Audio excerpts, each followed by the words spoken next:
नमस्कार. तर स्वागत आहे तुमचं आरतीच व्लॉग्स मराठी या यूट्यूब चॅनलमध्ये.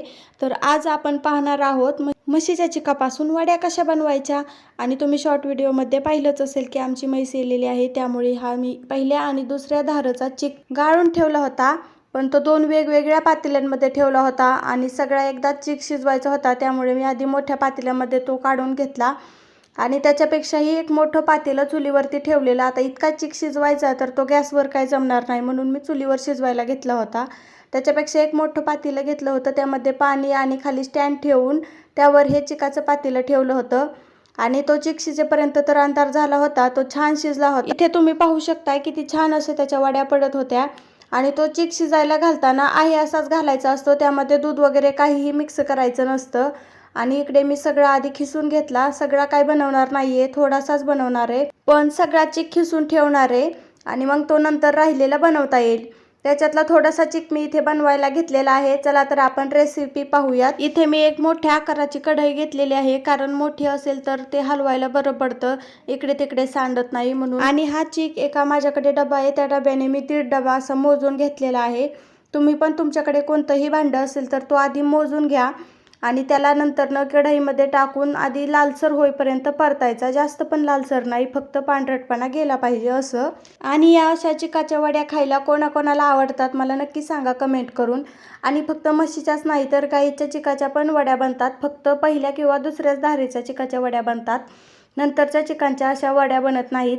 आणि इकडे मी ज्या डब्याने चिक मोजला होता तो एक डबा इकडे साखर आणली होती, पण त्याच्यातली अर्धाच डबा मी साखर टाकलेली आहे, कारण आमच्याकडे जास्त गोड काय कोण खात नाही. आणि जर तुमच्या इथे जास्त गोड खात असतील तर तुम्ही 1.5 डब्याला 1 डबा एवढी पण साखर टाकू शकता, पण ते जरा जास्तच गोड होतं. आणि थोडी इलायची सोलून त्यामध्ये साखर मिक्स करून मिक्सरमध्ये बारीक करून यामध्ये मी टाकलं होतं. तुमच्या आवडीनुसार तुम्हाला आवडत असेल तर तुम्ही इलायची टाकू शकता किंवा नाही टाकली तरीही चालते. साखर टाकल्यानंतर पण छान परतून घ्यायचं आणि जसं जसं आपण त्याला परतेल तसं त्याला पाणी सुटतं. आधी तर पाणी सुटलेलं सगळं ते पाणी आटून द्यावं लागतं आणि त्यानंतर जरी सगळं पाणी आटलं तरी सुद्धा त्याला चांगलं परतून घ्यावं लागतं. आणि चांगलं परतून झाल्यानंतर असं लालसर लालसर ते दिसायला लागतं. चिक शिजायला तर दिवस मावळता घातला होता, पण तो करेपर्यंत अंधार पडला होता.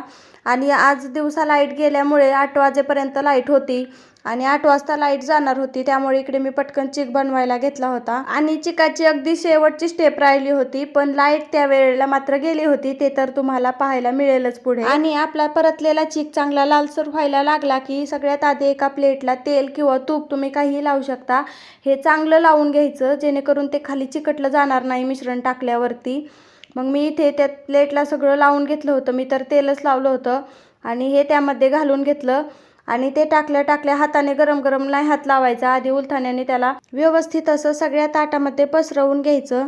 आणि त्याला छान पसरवून झाल्यावरती मग ते थोडंसं थंड व्हायला लागल्यावर पाण्याने थोडासा हात ओला करायचा आणि नंतर त्यावरती असं ओलगत थापल्यासारखं करायचं, जेणेकरून ते व्यवस्थित असं सेट होतं. आणि ही सगळी प्रोसेस झाली की लगेचच त्याच्या वड्या पाडून घ्यायच्या, जर तुम्हाला वड्या बनवायच्या असतील तर.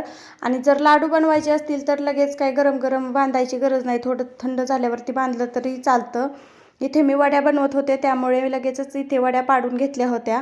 अगदी सुंदर अशा वड्या झाल्या होत्या, तुम्ही इथे पाहू शकता. अंधारामुळे लास्टचा व्हिडिओ तर काय व्यवस्थित आला नव्हता, पण जर ब्लॉग आवडला असेल तर लगेच लाईक शेअर आणि सबस्क्राईब करून घ्या.